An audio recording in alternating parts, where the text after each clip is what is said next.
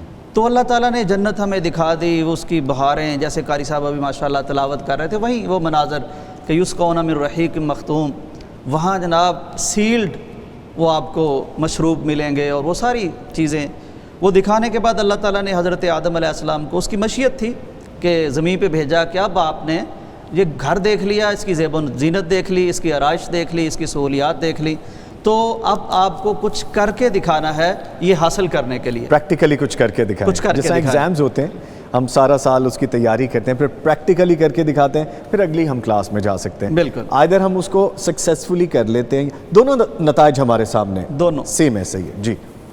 تو اچھا, اب یہ جو توبہ ہے یا استغفار ہے یا رمضان میں اس طرف متوجہ ہونا ہے, یہ اتنی بڑی اللہ کی رحمت. نظامی صاحب آپ تھوڑا سا غور کیجئے, یعنی یہ جو توبہ کی آپ نے بات کی اور استغفار کی بات کی, یا اللہ کی طرف رجوع کی بات کی, پلٹ آنے کی بات کی, واپس آنے کی بات کی, اللہ سے زیادہ مہربان اور درگزر کرنے والا, معاف کرنے والا اور عذر قبول کرنے والا دنیا میں کوئی اور کائنات میں نہیں ملے. کون ہو سکتا؟ ایک شخص ہے, غور کیجئے, ساری زندگی اس کی بیت گئی, اس نے کبھی پلٹ کے دیکھا ہی نہیں کہ میں بھیجا کس لیے گیا تھا, میرے آنے کا مقصد کیا تھا, میرا کوئی خالق و مالک بھی تھا, پرواہ ہی نہیں. خالق انتظار میں, وہ تو ہر وقت انتظار میں ہوتا ہے کہ کب میرا بندہ میری طرف پلٹ آئے. بیوٹیفل سر, ہر وقت انتظار میں, ہر وقت انتظار میں. لیکن اس کو پوری زندگی نہ فرصت ملی, نہ پلٹنے کی توفیق ملی, آخری لمحے آ گئے ہیں. اچھا, اب ساری زندگی نافرمانی میں, سرکشی میں, معصیت میں اور اللہ کی سرکشی میں گزار دی ہے, آخری وقت یعنی وہ معلم یغرگر, جب تک آپ کی سانس اکھڑتی نہیں, اس سے پہلے بھی اگر آپ پلٹ آتے ہیں تو میرا مالک سارا کچھ بھول جاتا ہے, معاف فرما دیتا ہے. سبحان اللہ. اور وہ کہتا ہے کہ ٹھیک ہے اب آ تو گیا ہے نا. سر کبھی اسی لائن پہ سوچ لیں, کتنی خوبصورت ڈیل ہے. وہ کہتے ہیں آؤ تو صحیح میری طرف, لوٹو تو صحیح. تو وہ جو آپ بات کر رہے تھے نا کہ رمضان میں, جی جی, تو یہ تو اللہ تعالیٰ نے جگہ جگہ سپیڈ بریکر لگائے ہوئے ہیں, رحمت کی سبیلیں لگائی ہوئی ہیں, متوجہ کرنے والے کھڑے کیے ہوئے ہیں کہ بھائی رخ ادھر کو کرو, کوئی رب کی رحمت لے لو, کوئی معافی لے لو, کوئی مغفرت لے لو, کدھر سرپٹ بھاگے جا رہے ہو. یہ نہ دنیا تمہارا ٹھکانہ ہے, نہ اس مقصد کے لیے آپ یہاں آئے ہو. جنت تمہارا گھر ہے, وہاں سے تمہارے آبا ہجرت کر کے یہاں آئے ہیں. یہ بالکل ایسے ہی جیسے آپ ایک سفر کر رہے ہیں اور منزل آپ کی آگے ہے, لیکن کہیں آپ کچھ دیر کے لیے سٹے کرتے ہیں, کچھ آپ ہوٹل بک کروا لیا, وہاں ٹھہر گئے ہیں, یا جیسے مثلا ہمارے کچھ دوست ہیں, ہمارے بھائی, وہ دیگر ممالک میں چلے جاتے ہیں کمانے کے لیے. اچھا, کبھی وہاں گھر نہیں بناتے, کبھی وہاں وہ کوئی اپنی ایسی زندگی نہیں, بلکہ وہ کمپرومائزز کرتے ہیں بہت زیادہ. وہ کبھی ہم دیکھتے ہیں کہ ایک ایک کمرے میں پتہ نہیں کتنے کتنے, کیوں؟ انہیں معلوم ہے کہ یہ ہمارا اصلی ٹھکانہ نہیں ہے. سر بڑی خوبصورت گفتگو کا آغاز ہو چکا ہے, اس کو یقیناً آگے بڑھائیں گے. چونکہ بریک کی طرف جانا ہوتا ہے تو مجھے آپ کو مخل کرنا پڑے گا تھوڑی دیر کے لیے. اجازت ہے آپ کی طرف سے؟ جی بالکل. لے جی, ایک چھوٹی سی بریک ہے, بریک کے بعد آپ کے ساتھ دوبارہ یہاں پہ حاضر ہو رہے ہیں, ہمارے ساتھ رہیے گا.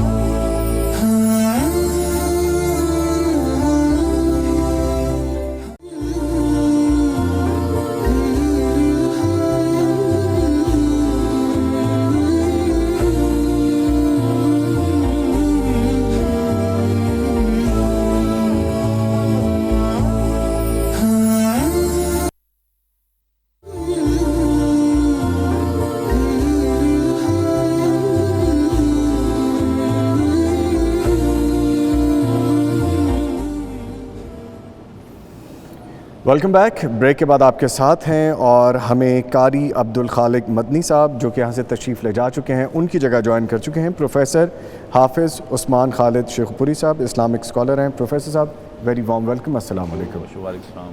کیسے ہیں سر آپ, خیریت سے ہیں؟ الحمدللہ. سر گفتگو ہم کر رہے ہیں مغفرت توبہ کے حوالے سے, تو ڈیفینیٹلی آپ کی طرف بھی میں شامل گفتگو رہوں گا. یوسف صاحب سے ڈسکشن چل رہی تھی تو ہم سلسلہ وہیں سے جوڑتے ہیں. تو سر بات ہم کر رہے تھے کہ بار بار سپیڈ بریکرز آتے ہیں, سمجھایا جاتا ہے رک جاؤ, سنبھل جاؤ, بات وہاں سے ہی دوبارہ جوڑتے ہیں سر. جی بالکل, یہی ہم بات کر رہے تھے کہ انہی میں سے ایک موقع رمضان بھی ہے. مختلف یعنی اللہ تعالیٰ نے وہ سپیڈ بریکر اسے ہم کہہ لیں یا رکنے پاز ہونے اور سوچنے کے جو مواقع اللہ نے رکھے ہیں، ان میں کچھ عمر کی چیزیں بھی ہیں. وہ کہتے ہیں نا کہ اب تو بال سفید ہو گئے ہیں، یا اب تو رمضان آ گیا ہے، آج تو جمعہ کا دن ہے، یہ تو صبح سحری کا وقت ہے. یعنی کچھ مقام کچھ اوقات ایسے اللہ نے ضرور رکھے ہیں جن سے انسان کو یہ تدبر کر کے پلٹنے میں آسانی ہوتی ہے. تو انہی میں سے یہ رمضان بھی ہے جس کا شروع میں آپ نے تذکرہ کیا. تو ضرور یعنی اصل بات یہ ہے نظامی صاحب کہ حضرت علی رضی اللہ تعالیٰ عنہ کی بڑی مشہور ایک کوٹیشن ہے جس کو عموماً عید پہ لوگ بیان کرتے ہیں خطیب حضرات. وہ ہے کہ عید اس کی نہیں ہے جس نے اچھا لباس پہن لیا، عید تو اس کی ہے جس نے رمضان سے کچھ حاصل کر لی. یعنی توبہ رمضان اس کے لیے ہے، اس کے لیے بالکل نہیں ہے جو پلٹ کے ہی نہیں آ رہا، جو توجہ ہی نہیں دے رہا، جس کے دروازے پہ ایک نہر بہہ رہی ہے اور وہ چلو بھر پانی پینا بھی گوارا نہیں کر رہا. اسے کیا فائدہ اس نہر کا؟ تو اس بندے کو رمضان کا کیا فائدہ جو پلٹ کے نہیں آیا؟ آپ کہہ رہے تھے نا کہ اسی میں ایسا کیوں؟ میں کہتا ہوں یہ بھی بڑی خوش بختی ہے کہ اسی میں بھی ہو جائے. ویسے تو وہ ماہر القادری کا شعر ہے، اللہ کرے کہ ہم ایسے ہو جائیں، ہمارے دل ایسے ہو جائیں. اس دل پہ خدا کی رحمت ہے جس دل کی یہ حالت ہوتی ہے، ایک بار خطا ہو جاتی ہے 100 بار ندامت ہوتی ہے. بیوٹیفل سر. اچھا ایک چیز اور بھی جو کہ میں پروفیسر صاحب اپنی عام زندگی میں بھی سمجھتا ہوں، تصحیح فرمائیے گا اگر کوئی کمی بیشی ہے اس میں. ہم عام معمولات زندگی میں رمضان المبارک کے علاوہ بھی اللہ تعالیٰ کی کتنی بڑی بلیسنگ ہے ہمیں کہ 5 وقت کی نماز ہے ہمارے پاس. میں کاروبار کر رہا ہوں، میں جاب کر رہا ہوں، میں معمولات زندگی میں مصروف ہوں، اللہ نے بلاوا دیا ہے آؤ اصلاح کی طرف آؤ، فلاح کی طرف آؤ، خیر کی طرف آؤ. آپ جاتے ہیں اصلاح اور خیر کا کام کر کے آتے ہیں، آپ کو ایک ویژن مل جاتا ہے کہ اوہ میں نے شاید یہ چیز ابھی تھوڑی دیر پہلے غلط کی تھی، اب مجھے دوبارہ نہیں کرنی. تو بار بار دن میں 5 دفعہ تو ریکال آپ کے پاس یہی ہے سر. نمازیں بھی ہیں، نمازیں بھی ہیں بالکل. اسی طرح اور بہت سی چیزیں جیسے آپ فرما رہے ہیں اپنی اصلاح کے لیے ضروری ہیں، تو اس کو بھی کیری آن کریں گے. پروفیسر صاحب کی طرف چلتے ہیں. سر رہنمائی یہ فرمائیے گا کہ توبہ کی تعریف اور اصل میں شرائط ہیں کیا؟ ہم لفظ بول دیتے ہیں توبہ، مغفرت، اس کے لیے ہم بہت سی باتیں کرتے ہیں، لیکن اصل میں اس کو سمجھنے کے لیے ہمیں رہنمائی فرمائیے. بسم اللہ الرحمن الرحیم. نظامی صاحب، اللہ تعالیٰ کی مخلوق میں جو ہم ہیں نا، ہمیں اللہ تعالیٰ نے انسان کا نام دیا ہے. انسان جو ہے یہ نسیان اور انس اس کے روٹ میٹرز ہیں. یعنی اگر نسیان ہو تو اس کا مطلب ہے ٹو فارگٹ، یعنی بھول جانے والا، بھولنے والا. اور اگر انس ہو تو اس کا مطلب، انسان کا مطلب ہے محبت، پیار اور تعلق. ایک انسان کی فطرت میں بھول جانا شامل ہے، اور جب انسان بھول کر اللہ کے راستے کی طرف پلٹتا ہے اسے توبہ کہتے ہیں، واپس آنے والا. اور اس کی اہمیت دیکھیے کہ سورۃ الفاتحہ ایک دن میں بندہ مومن فرض نمازوں کے علاوہ نفل میں، سنتوں میں کتنی مرتبہ پڑھتا ہے. تو اس ہر سورہ فاتحہ میں ایک دعا ہمیں سکھائی گئی، اہدنا الصراط المستقیم. جی، یعنی میری فطرت میں بھولنا شامل تھا، جب ہی مجھے بار بار راہ ہدایت کا متلاشی بنایا گیا. اور پھر راہ ہدایت میں بھی دونوں راستے واضح کر کے سوال کرتا ہے کہ صراط الذین انعمت علیہم، وہ جو خاص الخاص لوگ تھے نا رب کریم، وہ جو تاریخ میں عمدہ کردار تھے، ان کی راہ دکھانا، ان کی راہ نہ دکھانا جن پر تیرا غضب ہوا، جو راہ ہدایت سے بھٹک گئے. تو توبہ اصل میں پہلی بات تو یہ سمجھنے کی ضرورت ہے کہ گناہ کیا ہے. وہ سیدھی راہ سے ہٹنا گناہ کہلاتا ہے، اور سیدھی راہ پر لوٹنا توبہ کہلاتی ہے. ماشاءاللہ. اور اس کے لیے پھر یہ دیکھیے کہ 3 شرائط ہیں. عام لوگ یہ سمجھتے ہیں کہ توبہ کہہ دیا توبہ ہو گئی، ایسا نہیں ہے. توبہ ایک عبادت ہے اور اس کی بھی شرائط ہے. نماز جس طرح عبادت ہے، روزہ جس طرح عبادت ہے، اس کی شرائط ہوتی. یوسف صاحب جملہ سنیں آپ، کیا فرمایا پروفیسر صاحب نے؟ توبہ ایک عبادت ہے باقاعدہ. بہت شاندار عبادت. سر ہم کیسے کہہ دیتے ہیں آرام سے کہ توبہ کرنی چاہیے؟ سر ہمیں تو یہ بھی سیکھنے اور سمجھنے کی ضرورت ہے کہ توبہ باقاعدہ ایک عبادت ہے سر. جی بالکل. اور دیکھا یہ گیا ہے کہ لوگ گناہ کرتے ہوئے توبہ توبہ توبہ کر رہے ہوتے ہیں، خود وہی گناہ اور اسی سے توبہ اور پھر وہی گناہ. اصل میں کہ 3 شرائط ہیں. پہلی شرط یہ ہے کہ جو جرم کیا، جو گناہ کیا، اس پر ندامت ہو، شرمندگی ہو، یہ احساس ہو کہ یہ واقعتاً جرم تھا، یہ غلطی تھی. اور پہلی شرط یہ ہے کہ بندہ دل سے اس کو برا جانے، اور دوسری شرط یہ ہے کہ بندہ پورا عزم کرے، پکا ارادہ کرے کہ آئندہ میں یہ دوبارہ نہیں کروں گا۔ اور چونکہ یہ بندے اور بندے کے رب کا تعلق ہے توبہ کرنا، اس عمل میں اللہ تعالیٰ ہی ساتھ شامل ہیں۔ اللہ تعالیٰ سے عزم کا ارادہ کرتا ہے، اظہار کرتا ہے کہ میں نے آئندہ اس پر دوبارہ واپس نہیں آنا ہے۔ اور تیسری شرط، بنیادی شرط یہ ہے کہ بندہ پھر اس گناہ کی طرف جانے والے راستوں سے باز آ جائے، یعنی ان راستوں پر آئے جو اس گناہ سے روکنے والے ہیں۔ میں اس کی مثال آپ کو دینا چاہوں گا جی، کہ جیسے ایک شخص گناہ کرتا ہے، ایک شخص نافرمانی کرتا ہے، مثال کے طور پر ایک شخص کسی غلط رابطے میں ہے، جس طرح آج بہت عام ہو گیا اور لوگ، بہت افسوس کی بات ہے کہ لائٹ لیتے ہیں۔ میں پیغام بھی دینا چاہوں گا اس نسبت سے اپنی خاص طور پر نوجوان نسل کو کہ اپنے اس تعلق کو کہ جو اسلام نے حرام قرار دیا ہے اس کو لوگ لائٹ لیتے ہیں۔ مثال کے طور پر اگر کوئی شخص ایسے جرم میں مبتلا ہے، سب سے پہلے اس کو جرم سمجھے، اس کو گناہ سمجھے جو کہ ہم نہیں سمجھتے، تو یہ ہے اس کی سب سے پہلے اس کے بارے میں دل کے اندر نفرت پیدا ہونا، اور دوسرا پھر عزم کرے اور پکا ارادہ کرے، اور جب کوئی بندہ پکا ارادہ کرتا ہے تو پھر اللہ تعالیٰ اس کے لیے آسانی کرتے ہیں۔ تیسری بات یہ کہ بندہ پھر راستے چھوڑ دے۔ مثال کے طور پر آپ کے موبائل میں کانٹیکٹس ہیں، آپ کے سوشل میڈیا کے کسی بھی ذریعے سے جو رابطہ ہے آپ ان کو ڈیلیٹ کر دیتے ہیں، جس وجہ سے، جس بنیاد پر آپ کے تعلق بنے ہیں تو آپ اس کو قطع کر دیتے ہیں۔ اور اس کی اہمیت یہاں سے بھی سمجھ آتی ہے سر کہ اسلام نے جو غیر شادی شدہ زانی ہے اس کو کوڑوں کی سزا کے ساتھ ملک بدر، علاقہ بدر کیا ہے، اس لیے کہ اس ایریا میں رہے گا تو پھر ملوث ہوگا، اس لیے یہاں سے نکل جائے۔ اور پھر آپ جانتے ہیں کہ جب شراب حرام کی گئی تھی تو اس کے برتنوں کو بھی عارضی وقت کے لیے حرام کر دیا گیا تھا کہ کہیں انسان واپس نہ لوٹ آئے۔ جب قبروں کے حوالے سے بات کی گئی، حرمت کی بات آئی، تو بھی قبرستان جانے سے روک دیا گیا ابتدائی اسلام میں، تاکہ انسان جو ہے وہ اپنی پرانی روش پر واپس نہ آ جائے۔ تو یہ تین بنیادی شرائط ہیں۔ چونکہ توبہ ایک عبادت ہے، نماز جس طرح وضو کے بغیر نہیں ہوتی، قبلہ رخ ہوئے بغیر نہیں ہوتی، سجدہ و رکوع کے بغیر نہیں ہوتی، اسی طرح توبہ بھی اپنی ان شرائط کے بغیر مکمل نہیں ہوتی۔ اس کے سارے پروٹوکول ادا کرنے کی ضرورت ہے۔ اچھا پروفیسر صاحب، ایک چیز جو سمجھنے کے لیے یوسف صاحب آپ کے بھی گوش گزار کروں گا، یہ فرمائیے گا کہ ابھی آپ کہہ رہے تھے جیسے کہ خاص طور پہ نوجوان، لیکن یوسف صاحب میرے اپنے پرسنل ایکسپیرینسز میں اب ایج تو میٹر ہی نہیں کر رہی۔ جی بالکل، کسی بھی طرح سے بڑی عمر ہے، چھوٹی عمر ہے، جینیٹک جنس میٹر نہیں کر رہی، میل ہے، فیمیل ہے، یہ معاملات تو سر اب ایسے ہی ہیں کہ چل رہا ہے سب کچھ۔ اس پہ مزید گفتگو درکار ہے جو کہ ہم ایک وقفے کے بعد کریں گے۔ اجازت دیجیے میں ایک وقفہ لے لوں جی۔ ایک چھوٹے سے وقفے کے بعد دوبارہ حاضر ہو رہے ہیں، ہمارے ساتھ رہیے گا۔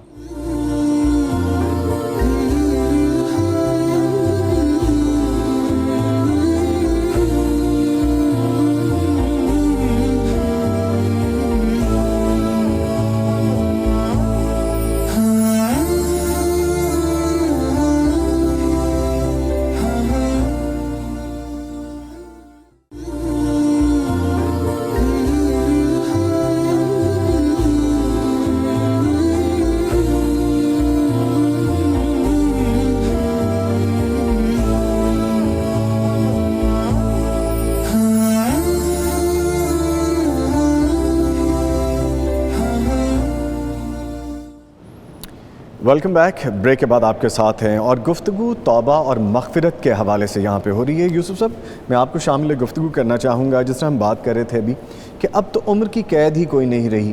ہم اکثر دیکھتے ہیں کہ سوشل میڈیا کے یوز میں یا کوئی بھی گناہ یا کوئی بھی ایسا معاملہ، جس طرح ابھی پروفیسر صاحب فرما رہے تھے کہ ینگ ایج کے لوگ ہیں یا زیادہ تر، اب تو سر بڑی ایج، جینیٹک، صنف، وہ سب اس میں شامل ہے۔ ایک تو ہمیں وہ بھی سوچنے کی ضرورت ہے، ہم سب کو اصلاح کی معاشرتی طور پہ پروفیسر صاحب ضرورت ہے۔ اس کے ساتھ ساتھ یوسف صاحب ایک چیز اور بھی ہے، ہمیشہ یہ ذہن میں آتا ہے کہ رب تعالیٰ بھی اس کو ہی توبہ کی توفیق دیتا ہے جس کو وہ چاہتا ہے کہ واپس لوٹے، ورنہ ایسی بے مثال شخصیت آپ کی بھی زندگی میں سامنے رہی ہوں گی، پروفیسر صاحب کی بھی زندگی میں آئی اور گزری ہوں گی، کہ جو ساری زندگی ایسے ہی چلے گئے، لوٹے نہیں، وہ رب کے جو اصل مقصد تھا، جو اصل پہچان تھی، ادھر نہیں لوٹے، توبہ کی انہیں توفیق نہیں ہو سکی۔ اس پہ فرمائیے گا۔ نظامی صاحب، ایک تو جیسے فرما رہے تھے نا پروفیسر صاحب کہ یہ جو انسان ہے یہ نسیان سے، مطلب یہ کہ انسان کا مطلب ہی یہ ہے کہ یہ بھول جائے گا، اور انسان بچپن میں بھی انسان ہے، جوانی میں بھی انسان ہے، بوڑھا بھی انسان ہے، عورت بھی انسان ہے، تو یہ تو ہر عمر میں گناہ تو ہونے ہیں۔ اچھا سر، انسان سے ایک انسان کی لائیو کال بھی ہے ہمارے ساتھ، ان کو بھی شامل کر لیتے ہیں۔ جی السلام علیکم، کون ہے اور کہاں سے ہیں؟ جی السلام علیکم سر۔ وعلیکم السلام، جی میرے بھائی فرمائیے کیا پوچھنا ہے آپ نے؟ جی شہباز صاحب، میں نے سوال کیا سر کہ کہتے ہیں توبہ، کچھ لوگ کہتے ہیں توبہ کر لی اور پچھلے گناہ ختم ہو گئے، تو پھر یہ قضائے نماز کیوں ادا کریں؟ جی ٹھیک ہے، یہ سوال ہے آپ کا؟ جی جی سر۔ جی بہت شکریہ کال کرنے کے لیے، ابھی اس کا جواب لیتے ہیں۔ پروفیسر صاحب، جیسا محمد شہباز صاحب نے لاہور سے کال کی، وہ پوچھ رہے ہیں کہ ایک تو توبہ، اور توبہ کی بات کہتے ہیں کہ گناہ معاف ہو گئے، تو وہ جو نماز ہے، جو نمازیں آپ نے چھوڑی ہیں، اس کے بارے میں کیا حکم ہوگا؟ دیکھیے جی کہ توبہ کے لیے اصول یہی ہے کہ التائب من الذنب کمن لا ذنب لہ، جب انسان توبہ کرتا ہے تو اس کے ذمے کوئی بھی گناہ باقی نہیں رہتا ہے۔ جہاں تک نماز کے دہرانے کا مطلب ہے کہ ایک مسلمان عام زندگی گزار رہا تھا، اب اس نے نمازیں چھوڑ دیں۔ کچھ لوگ یہ سمجھتے ہیں کہ جتنی چھوڑی ہیں جب وہ واپس پلٹا ہے وہ ساری دہرائے گا، ایسا نہیں ہے۔ ہمیں ایسا کہیں بھی یعنی احادیث کی روشنی میں، قرآن و سنت سے اور نبی علیہ الصلاۃ والسلام کے احکام سے کہیں سے نہیں ملتا ہے۔ زیادہ سے زیادہ یہ ہے کہ 5 نمازیں گزشتہ ان کو دہرا دیا جائے، 5 نمازیں گزشتہ ان کو دہرا لیا جائے، جیسے چھوٹ جاتی ہیں تو انسان ان کا اعادہ کر لے، وہی توبہ کے عمل سے گزرتے ہوئے۔ جی ٹھیک ہے، لے سر۔ نظامی صاحب اصل میں نا یہ ہمیں پتہ نہیں کیوں دشواری محسوس ہوتی ہے اللہ کے ساتھ ڈیل کرتے ہوئے۔ ہمیں لگتا ہے کہ جیسے انسانوں کے ساتھ ہم بارگین کرتے ہیں، مشکل پیش آتی ہے، شاید اللہ کے ہاں بھی نا، یعنی اللہ کہتا ہے میں نے معاف کر دیا، ہمیشہ یقین ہی نہیں آ رہا۔ ایک شخص ہے ساری زندگی اللہ تعالیٰ معاف فرمائے کفر پہ گزری ہے، وہ مسلمان ہوا ہے۔ کیسی کیسی مثالیں ہیں کہ صحابی آئے ہیں اور کلمہ پڑھا ہے، اور وہ جنگ کا موقع تھا، کھجوریں پکڑی ہوئی ہیں، یا اس طرح کے کئی واقعات ہیں جس میں ایک معمولی سا عمل کر کے وہ بندہ شہید ہو گیا ہے، کوئی عمل نہیں کیا، ایون نماز تک نہیں پڑھی، صرف کلمہ پڑھا تھا، تو نبی صلی اللہ علیہ وسلم نے فرمایا کہ وہ جنتی ہے۔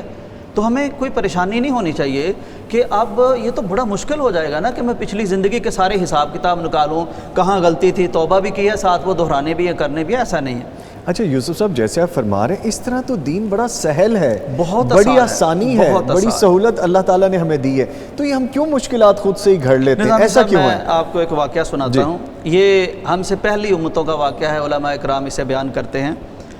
یہ منسوب ہے حضرت موسیٰ علیہ السلام کے ساتھ۔ بہرحال یہ اس کو ایک تمثیل سمجھ لیں، ایک مثال سمجھ لیں، بنی اسرائیلیات میں سے ایسی چیزیں ہمیں ملتی ہیں، لیکن اللہ کے ساتھ جو بندے کا تعلق ہے وہ آپ کو اس سے نظر آئے گا۔ کہتے ہیں جی کہ ایک زمانہ بیت گیا، ہم آپ فرما رہے تھے نا کہ بارش کی ہم نے دعا کی ہے، تو حضرت موسیٰ علیہ السلام کی قوم پہ بھی بارش برسے ایک زمانہ بیت گیا، قحط سالی ہے، سبزہ نہیں ہے، جانور پریشان، انسان پریشان، راستے خشک، ہر چیز اس طرح کی کیفیت، پانی کے بغیر زندگی ممکن نہیں ہے۔ آج بھی جدید دنیا بھی کہتی ہے کہ پانی پہ جنگیں ہوں گی وغیرہ وغیرہ۔ اب جناب موسیٰ علیہ السلام نے اپنی قوم سے کہا کہ جی نکلیں باہر، اللہ کے سامنے گڑ گڑائیں، دعا کریں، وہ نماز استسقاء پڑھیں، یعنی جو بارش طلب کرنے کی نماز ہے اسے استسقاء کہتے ہیں ٹرمنالوجی میں۔ نکل آئے تو اللہ تعالیٰ نے اپنے پیغمبر کو بتایا کہ اے موسیٰ، آپ کی صفوں میں ایک شخص ایسا ہے، جب تک وہ موجود ہے جتنی مرضی آپ دعا کریں پیغمبر ہونے کے باوجود اور آپ کے پیچھے یہ کھڑے ہونے کے باوجود بارش تو نہیں ہوگی، کیونکہ وہ بڑے عرصے سے ہم سے روٹھا ہوا ہے، ناراض ہے، وہ دور ہے ہم سے، تو ایسا تو نہیں ہوگا کہ وہ آپ میں موجود ہو اور ہم بارش دے دیں۔ حضرت موسیٰ علیہ السلام نے مخاطب ہو کے کہا کہ بھائی ایک شخص ہے، اندازہ کیجئے کبھی ہم لوگوں کی کسی ایک فرد کی غلطی کی وجہ سے پوری قوم کو خمیازے بھگتنے پڑتے ہیں۔ وہ کہتے ہیں نا کہ لمحوں نے خطا کی تھی، صدیوں نے سزا پائی، تو وہ شخص نکل جائے، ورنہ بارش کے لیے آنا، دعا کرنا رائے گاں جائے گا۔ اب اس شخص نے سوچا کہ پوری بستی تو ساتھ کھڑی ہے، پیغمبر ساتھ کھڑے ہیں، اب اگر یہاں سے نکل جاتا ہوں تو ان میں رہوں گا کیسے، بچے گا کیا، میری عزت کیا ہوگی۔ وہیں کھڑے کھڑے اس نے اللہ سے کنٹیکٹ کیا دل ہی دل میں، ظاہر ہے بولتا بھی تو پتہ چل جاتا نا وہ کون اس ہے، کا رب کا معاملہ تھا، رب اس کا وقت، معاملہ جی۔ ہے، کال ملائی، جی۔ ڈائل کیا، کہا یا اللہ معاف کر دے، رسوا نہ کر ان کے سامنے، اب میرا تیرا معاملہ ہے۔ تو ابھی اس نے یہ کہا تھا کہ بارش برسنا شروع ہو گئی۔ اللہ جناب موسیٰ علیہ السلام حیران ہیں اور اللہ تعالیٰ سے پوچھا ہے، وہ کیا ویسے یعنی شخصیتیں ہیں جنہوں نے اللہ سے کلام کیا، کلیم اللہ، بے شک، بے اللہ شک۔ سے بات کی۔ تو کہا کہ یا اللہ ابھی تو آپ فرما رہے تھے کہ ایک شخص ایسا ہے جب تک وہ نکلتا نہیں ہے پیغمبر کی دعا بھی قبول نہیں ہے، ابھی نہ وہ نکلا ہے نہ دعا کی ہے، تو بارش نزول رحمت تو ہو گئی۔ تو اللہ تعالیٰ نے فرمایا کہ موسیٰ اس نے مجھ سے صلح کر لیا۔ موسیٰ علیہ السلام نے پوچھا کہ یا اللہ وہ ہے کون، بتا تو دیں۔ جی۔ اللہ تعالیٰ نے کہا کہ موسیٰ میں نے تو تب نہیں بتایا تھا جب ناراض تھا، اب تو مجھ سے صلح کر چکا۔ اللہ اکبر، اللہ یعنی یہ اکبر۔ اتنا آسان ہے، دین اتنا آسان ہے، اللہ اتنا مہربان ہے، پلٹ آنا اتنا آسان ہے۔ دیکھیں زندگی بھر کے گناہ، معصیت، وہ مجھے پھر شاعر یاد آ گیا، اسیاں سے کبھی ہم نے کنارہ نہ کیا، پر تو نے دل آزردہ ہمارا نہ کیا، ہم نے تو جہنم کی بہت تدبیر کی لیکن تیری رحمت نے پھر بھی گوارا نہ کیا۔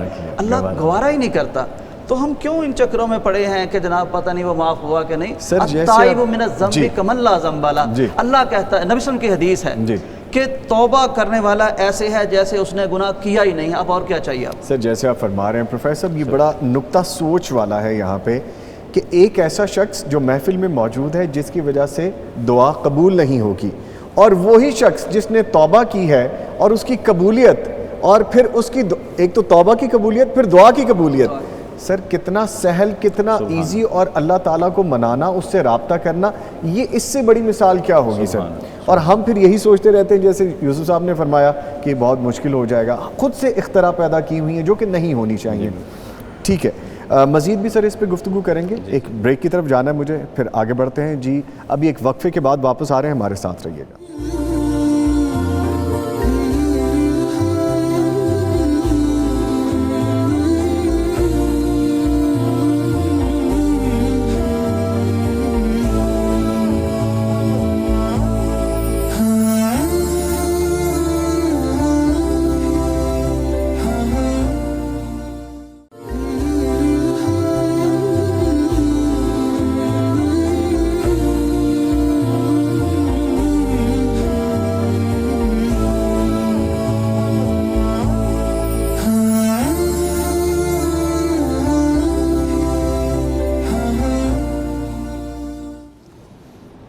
ویلکم بیک جی، بریک کے بعد آپ کے ساتھ ہیں، اور اس سے پہلے کہ ہم گفتگو وہیں سے دوبارہ شروع کریں، ایک چھوٹا سا پیغام جو آپ کو پیغام کی جانب سے بتائیں کہ پیغام کے مہمانوں کے لیے اسپیشل جو گفٹ آتے ہیں، تحائف آتے ہیں الطیبہ انٹرنیشنل کی جانب سے، ان کی ایک ٹوکن آف لو ہے جو ہمارے معزز مہمان اسٹوڈیوز میں بھی موجود ہیں، ان کے ساتھ جائیں گے۔ تو الطیبہ انٹرنیشنل کی جانب سے پروفیسر صاحب آپ کو اور یوسف صاحب آپ کے لیے اسپیشل جو گفٹ ہیں وہ آپ کے ہمراہ جائیں گے۔ نام بھی پیارا ہے جی، طیبہ، کام بھی اچھا ہے ماشاءاللہ، نام بھی اچھا اور کام بھی اچھا، ایک سلوگن بنا دیا یہ تو آپ نے۔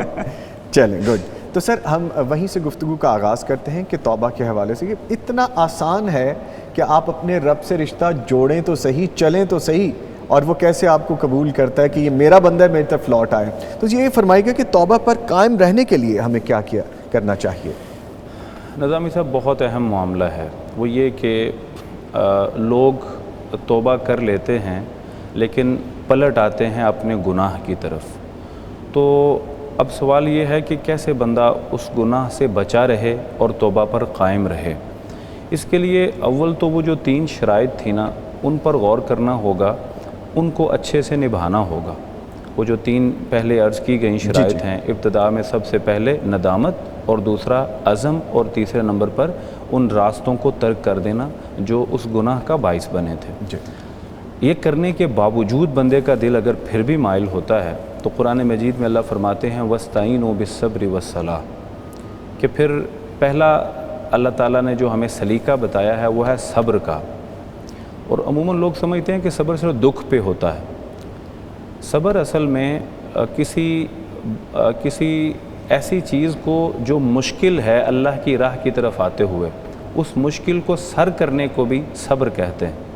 یعنی سردیوں کی جو نماز ہے، اللہ اکبر، وہ بلا شبہ جس مشکل میں پڑھی جاتی ہے وہ صبر ہی ہے۔ اسی طرح گناہ کو چھوڑنے میں جو تکلیف محسوس ہوتی ہے اس کو بھی صبر کے ساتھ ہی ختم کیا جا سکتا ہے۔ مثال دیتا ہوں، ایک نشہ کرنے والا، وہ جب نشے کو ترک کرتا ہے بڑی تکلیف ہوتی ہے۔ اب یہ جو تکلیف ہے اس کی توبہ، اس کا عزم، اس کا جو ارادہ ہے، اس کے باوجود یہ تکلیف اتنی حاوی ہے کہ جو اس کے حواس پر غالب آ جاتی۔ اب اس پر اگر وہ صبر کرے، اس پر اگر وہ استقامت اختیار کرے تو اس کا بھی اجر ہے، اور اللہ تعالیٰ اس کو اس توبہ پر قائم بھی رکھتے ہیں۔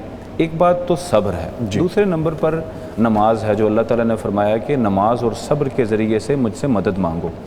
نماز سے مراد یہ کہ انسان حاجت کے نفل پڑھے، گناہ سے بچنے کی خاطر اللہ تعالیٰ سے 2 نفل پڑھ کر مدد مانگے کہ اللہ تو نے مجھے اتنا، دیکھ لیجئے بڑے بڑے ایسے جرائم ہوتے ہیں جن پر انسان باوجود توبہ کے اس کا دل، اس کا ذہن کبھی پلٹتا نہیں ہے۔ تو طریقہ یہ ہے کہ اللہ تعالیٰ سے نماز میں باتیں کیجئے، ساری باتیں، دل کی باتیں۔ آپ دیکھیے کہ حضرت ابو محجن رضی اللہ تعالیٰ عنہ مکے میں ایک جب مسلمان ہو گئے تو ان کی اسلام سے پہلے ایک خاتون سے تعلق داری تھی اور بڑا گہرا تعلق تھا۔ حضرت ابو محجن جب اسلام لے کے آتے ہیں، ان کو قید کر دیا گیا، قید سے بھاگے مدینہ کی طرف، تو ان کے پیچھے ان کو پکڑنے کے لیے لوگ لگ گئے، یعنی ان لوگوں نے ان کے پکڑنے کا انتظام کیا۔ فرماتے ہیں کہ میں ایک پتھر کی اوٹ میں چھپ جاتا ہوں اور میرے قریب آتے، مجھے ڈھونڈتے ڈھونڈتے ایک بندہ، وہ تھک جاتا ہے، مجھے تو نہیں ڈھونڈ پاتا لیکن وہ کھڑے ہو کر وہاں پر پیشاب کر دیتا ہے۔ میں جس پتھر کی اوٹ میں تھا وہ وہیں کھڑا ہو کے کر رہا اور وہ میرے اوپر گر رہا تھا۔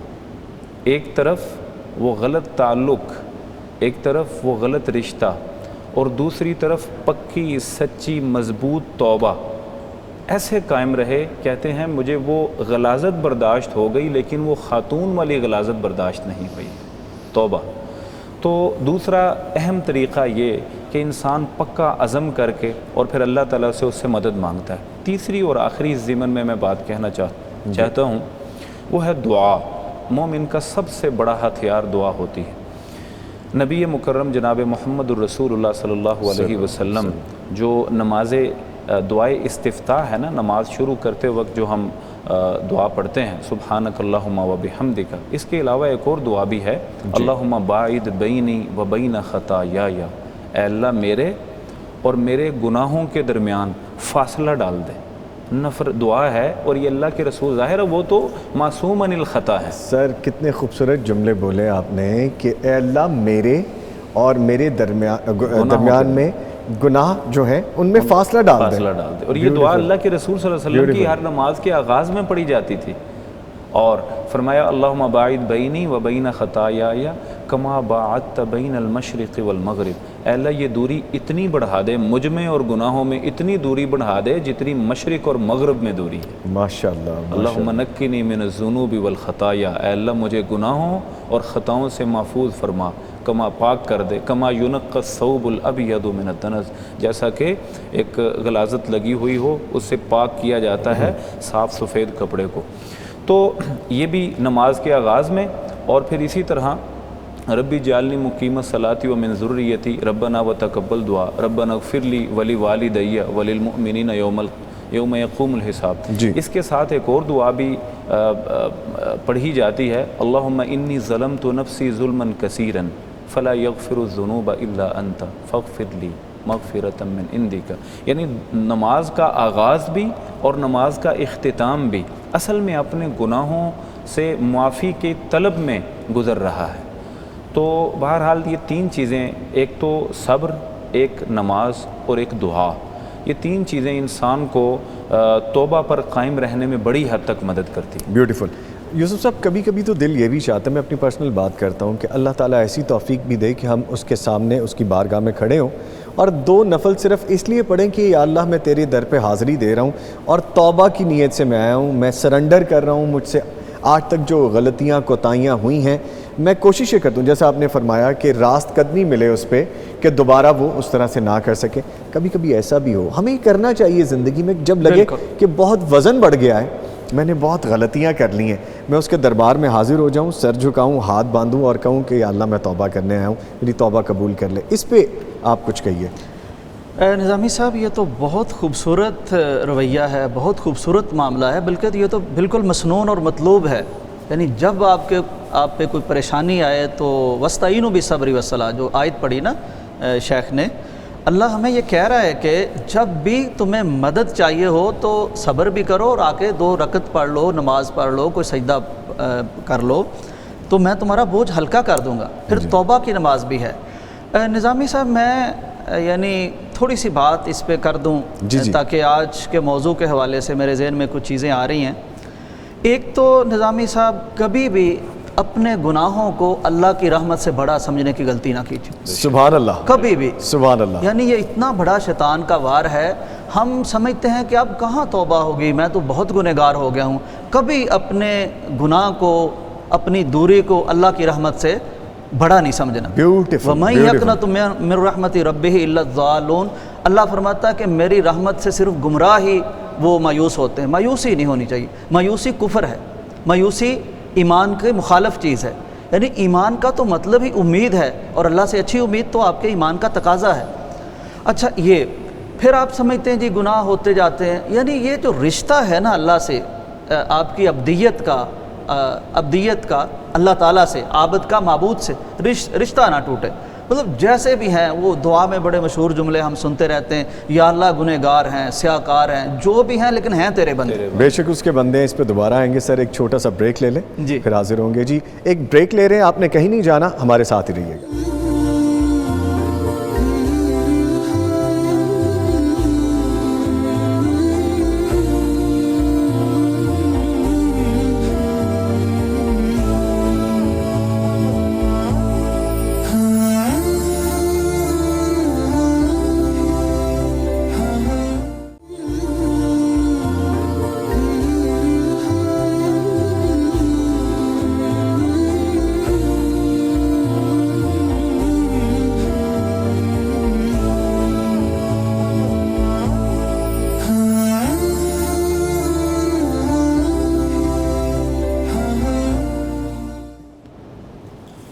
Welcome back. جی بریک کے بعد آپ کے ساتھ ہیں. تو یوسف صاحب ہم گفتگو کو سمیٹ لیتے ہیں. جی بالکل. میں عرض کر رہا تھا کہ ایک تو اپنی یہ جو غلطی ہے, گناہ ہے, معصیت ہے, اس کو اللہ کی رحمت سے کبھی بڑا نہیں سمجھنا, تو پھر آپ آسانی سے توبہ کریں گے. دوسرا یہ ذہن میں رکھنا ہے کہ اللہ صبح بھی اور رات کو بھی آپ کے اس گناہ کا انتظار, یعنی گناہ کی توبہ کا انتظار کرتا رہتا ہے. اللہ کہتا ہے کہ میں صبح کو اپنا ہاتھ بڑھاتا ہوں تاکہ رات کا گنہگار توبہ کر لے, اور رات کو بڑھاتا ہوں کہ دن میں کسی سے غلطی سرزد ہوئی ہے تو بھی توبہ کر لے. اور اللہ اس شخص سے زیادہ خوش ہوتا ہے کسی کے توبہ کرنے سے. تمثیل بیان فرمائی پیارے پیغمبر صلی اللہ علیہ وسلم نے کہ ایک شخص ہے, وہ صحرا کا سفر کر رہا ہے, اونٹ پہ یا کسی سواری پہ ہے, ساز و سامان تھوڑا سا ساتھ ہے, پانی اور تھوڑا کچھ. اچھا وہ تھک کے کہیں لیٹتا ہے, تھوڑی دیر کے آرام کروں, اٹھتا ہے تو نہ سواری ہے نہ زادے راہ ہے. اب وہ سمجھتا ہے کہ صحرا میں تو مر جاؤں گا, پھر مایوس ہو کے سو جاتا ہے. پھر جب اٹھتا ہے تو وہ سواری اپنے ساز و سامان سمیت موجود ہوتی ہے. تو جتنی خوشی اس بندے کو ہوتی ہے, اللہ کو کسی کے توبہ کرنے سے اس سے زیادہ خوشی ہوتی ہے. تو اللہ تعالیٰ یعنی گناہ معاف کرتا ہے, بہت خوش ہوتا ہے. اور پھر میں ایک آخری بات اس سلسلے میں یہ کرنا چاہتا ہوں کہ توبہ اتنی شاندار چیز ہے, نہ صرف یہ سابقہ گناہ معاف کر دیتی ہے, اگر خلوص دل سے توبہ کی جائے تو اللہ پچھلے سارے گناہوں کو نیکیوں میں بھی بدل دیتا ہے. تو اس لیے ہمیں پریشان ہونے کے بجائے توبہ کرنی چاہیے. اور میں ایک اور بات کر دوں نظامی صاحب, وقت بڑا کم ہے. توبہ سے آپ کے سارے مسائل حل ہوتے ہیں. میں حدیث پڑھ رہا تھا پیارے پیغمبر صلی اللہ علیہ وسلم کی, من لازم الاستغفار, جو توبہ کرنا, استغفار کرنا, اللہ کی طرف رجوع کرنا اپنا وتیرہ بنا لیتا ہے, اس کو لازم کر لیتا ہے, اللہ اسے ہر تنگی سے نکالتے ہیں, ہر غم سے نکالتے ہیں, اور اسے اللہ وہاں سے رزق دیتے ہیں جہاں اس نے کبھی تصور بھی نہ کیا. ماشاءاللہ ماشاءاللہ, ویری ویل سیڈ سر. آپ نے بہت خوب اس کو کنکلوڈ کیا. سر آپ سے گزارش یہ ہے کہ چونکہ وقت کم ہے تو آپ صرف یہ فرما دیجیے گا کہ ہم یہ بھی ایک سوچ رکھتے ہیں معاشرے میں کہ توبہ کر لیں گے, کوئی بات نہیں, ابھی گناہ ہو رہا ہے. یہ کیا سوچ ہے سر, ہم کیوں اس طرح سے کرتے ہیں؟ ایک انسان کا جو اللہ سے تعلق ہے وہ جب کمزور پڑتا ہے تو انسان دنیا کی طرف مائل ہونا شروع ہوتا ہے, اور یہ علامت ہے اس بات کی کہ بندے کے دل میں دنیا گھر کر گئی ہے. اب اس وقت اللہ تعالیٰ کی رحمت اس سے دور ہو چکی ہے.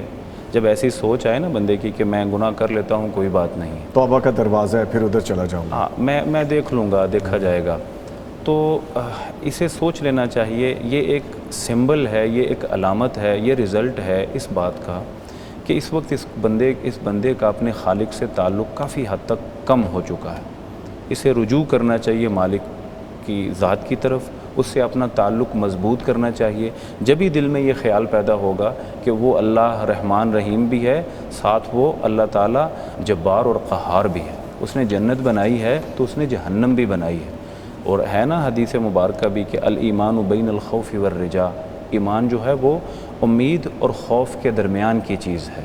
یعنی 50 نمبر امید کے ہیں. آج کل یہ بہت بڑی مسکنسیپشن ہے کہ لوگ صرف امید, صرف جنت, صرف رحمت کی بات کرتے ہیں. ان کو اللہ تعالیٰ کے بارے میں پورا نالج نہیں, پورا تعارف نہیں ہے. اور اللہ تعالیٰ کی ذات میں اللہ تعالیٰ کی جو صفات ہیں آپ دیکھیے کہ ان میں دونوں پہلو موجود ہیں. دیکھنے کی ضرورت یہ ہے کہ رحمت للعالمین نے اللہ تعالیٰ کی صفت غضب کا تعارف کروایا ہے, اللہ تعالیٰ کی جہنم کے واقعات بتائے ہیں. یہ سوچنے کی ضرورت ہے کہ رحمان و رحیم رب نے ہی جہنم بنائی ہے. تو ان دونوں پہلوؤں کو ذہن میں رکھے تو انسان پھر بلا شبہ واپس لوٹ ہی آتا ہے. ایک چھوٹی سی تصحیح, کیونکہ مستند ہونے کے لیے یوسف صاحب یہ بڑی ذمہ داری ہم پہ عائد ہو جاتی ہے. اب ماشاءاللہ خوبصورت کلام کریں. جس طرح خوف اور امید کے درمیان کا ہے نا, تو یہ اس کے بارے میں یہ اسلام کا مزاج بتایا گیا ہے کہ یہ ان میں سے اصولوں میں سے ہے یہ جی. تو یقیناً ہمیں اس کے بارے میں سوچنا چاہیے, ہمیں اس پہ ہی چلنا چاہیے. تو اس کا مطلب سر یہ ہے کہ اگر ہم یہ سوچ لیتے ہیں کہ گناہ کر لیتے ہیں, گناہ کی لذت لے لیتے ہیں, وہ کہتے ہیں نا جی گناہ کی لذت بڑی ہے. نظامی صاحب اس میں یہ ہے کہ گناہ تو ہوں گے, ضرور ہوں گے, بس توبہ کی امید رکھنی چاہیے بندے کو نا, کوشش کرنی چاہیے. لیکن جو بندہ یہ سوچ کے کرتا ہے کہ میں توبہ کر لوں گا, کیا اس کے پاس گارنٹی ہے کہ اسے توبہ کا وقت ملے گا؟ توبہ کی بالکل ٹھیک ہے, مطلب یہ سوچے نا کہ میں بڑے دھڑلے سے کرنا چاہ رہا ہوں, کیا مجھے یاد بھی رہے گا کہ اب میں توبہ کر لوں, یا توبہ کا دروازہ تب کھلا بھی ہوگا, مہلت بھی ملے گی مجھے, زندگی ہے اتنی. جی جی جی, تو یہ سوچنا چاہیے. اس لیے بندہ احتراز کرے تو بہتر ہے, غلطی ہو جائے تو توبہ تو کرنی کرنی. اور سر کسی نے خوب کہا ہے, مجھے ایگزیکٹ یاد نہیں, کہ گناہ کی لذت جو ہے وقتی طور پہ ہے اور آخرت تک اس کا عذاب آپ نے جھیلنا ہے. بالکل. اور اگر آپ ثواب کا کام کریں گے, ہو سکتا ہے وقتی طور پہ آپ کو قباحت نظر آئے اس کو کرنے میں, یا تھوڑی تکلیف نظر آئے, مشکل نظر آئے. سچی توبہ کی نظامی صاحب ایک نشانی یہ بھی علماء لکھتے ہیں کہ اس کی یاد بھی ذہن سے چلی جاتی, یاد بھی چلی جاتی. سچی توبہ جو اللہ قبول فرما لیتا ہے نا, پھر وہ بھلا بھی دیتا ہے کہ اب اس کو ٹینشن کیا دینی بار بار. اور وہ آپ نے اتنا خوبصورت جملہ بولا سر کہ یہ اتنا ہی آسان ہے, آسان تو جتنی اللہ کی رحمت ہے اس کے آگے آپ کے گناہ بہت چھوٹے ہیں اس حساب سے. ویسے گناہ بندہ بہت بڑے بڑے کر دیتا ہے. ایک اور حدیث ہے نظامی صاحب, اللہ تعالیٰ فرماتے ہیں کہ اگر بنی آدم یعنی اولاد آدم ہم لوگ یہ آسمان و زمین بھر کے گناہ بھی لے آئیں تو اللہ یہ بھی معاف کر دے گا. اللہ کہتا ہے مجھے پرواہ کوئی نہیں. مطلب وہ کوئی چیز آپ کی گناہوں کی بڑی نہیں رحمت سے. اگر اللہ کی رحمت بڑی نہ ہوتی تو یہ نظام کائنات چل ہی نہیں سکتا تھا, سارے پکڑ میں آ جاتے, کیونکہ پکڑ بڑی سخت ہے جیسے بتائیں. بے شک بے شک. لیں سر گزارش پروفیسر صاحب میں آپ سے کروں گا کہ آپ دعا کروا دیجئے, جس میں امت مسلمہ کو شامل کیجئے, ہمارے پیارے پاکستان کے لیے آپ دعا کیجئے, ہمارے پیغام ٹیلی ویژن کے لیے آپ دعا کر دیجئے, اور ہماری پوری ٹیم کے لیے دعا کر دیجئے پلیز. اللهم لك الحمد كما ينبغي لجلال وجهك وعظيم سلطانك. اللهم صل على محمد وعلى آل محمد كما صليت على إبراهيم وعلى آل إبراهيم إنك حميد مجيد. اللهم بارك على محمد وعلى آل محمد كما باركت على إبراهيم وعلى آل إبراهيم إنك حميد مجيد. ربنا ظلمنا أنفسنا وإن لم تغفر لنا وترحمنا لنكونن من الخاسرين. ربنا آتنا في الدنيا حسنة وفي الآخرة حسنة وقنا عذاب النار. اے اللہ ہمارے گناہوں کو معاف فرما. رب کریم ہم سب کو نیکیوں کی توفیق عطا فرما. اے اللہ جو گناہ ہو چکے ہیں ان سے توبہ کرتے ہیں, استغفار کرتے ہیں. رب کریم رمضان کی ان مبارک ساعات میں ہمیں ہمارے گناہوں سے معاف فرما دے. اے اللہ امت مسلمہ پر رحم فرما. امت مسلمہ میں جو پسے ہوئے طبقے ہیں تیری مدد کے طلبگار ہیں, ضرورت مند ہیں, رب کریم تو ان کے لیے کافی ہو جا. اے اللہ امت مسلمہ کو اتحاد اور اتفاق نصیب فرما. حرمین الشریفین کی رب کریم حفاظت فرما. اے اللہ ملک پاکستان کی حفاظت فرما. اے اللہ یہ اسلام کا قلعہ ہے, یہ نظریہ اسلام پر بنا ہوا ملک ہے، رب کریم اسے قائم اور دائم فرما۔ اے اللہ اس کے اندرونی اور بیرونی دشمنوں کو نیست و نابود فرما دے۔ رب کریم ہمارے اوپر اپنی رحمتوں کا نزول فرما۔ اے اللہ آج کے اس روزے کو قبول فرمانا، ہماری نماز کو، ہماری عبادت کو، ہمارے قیام کو مالک الملک اپنی بارگاہ میں قبول فرمانا، ہمارے صدقات و خیرات کو مالک اس ماہ مقدس میں قبول و منظور فرمانا۔ اے اللہ ہم سب کو حرمین الشریفین کی زیارت کی توفیق عطا فرما۔ اے اللہ حج بیت اللہ کی اور عمرہ کی سعادت نصیب فرما دے۔ آمین۔ اے اللہ تمام امت مسلمہ کو اتفاق و اتحاد عطا فرما۔ صلی اللہ تعالی علی خیر خلقہ محمد و آلہ و صحبہ وبارک وسلم وصلی علیہ۔ آمین۔ اس کے ساتھ ہی پروفیسر صاحب آپ کے آنے کا بہت شکریہ، پلیئر ہیونگ یو، بڑا سیکھنے کو ملا آپ کے آنے سے۔ جزاک اللہ جی، آپ کا بہت شکریہ۔ اور یوسف صاحب آپ کے بھی آنے کا بہت شکریہ، آپ سے تو ملاقات رہتی بھی اور آپ سے ہم سیکھتے بھی رہتے ہیں۔ اس نشست کے لیے بہت شکریہ آپ کا، آپ کا بھی شکریہ۔ مور دین ویلکم جی۔ اس کے ساتھ ہی اس نشریات کا ابھی اختتام ہوگا، آپ سے ملاقات ہوگی بلیسڈ نائٹ میں، تب تک کے لیے اللہ حافظ۔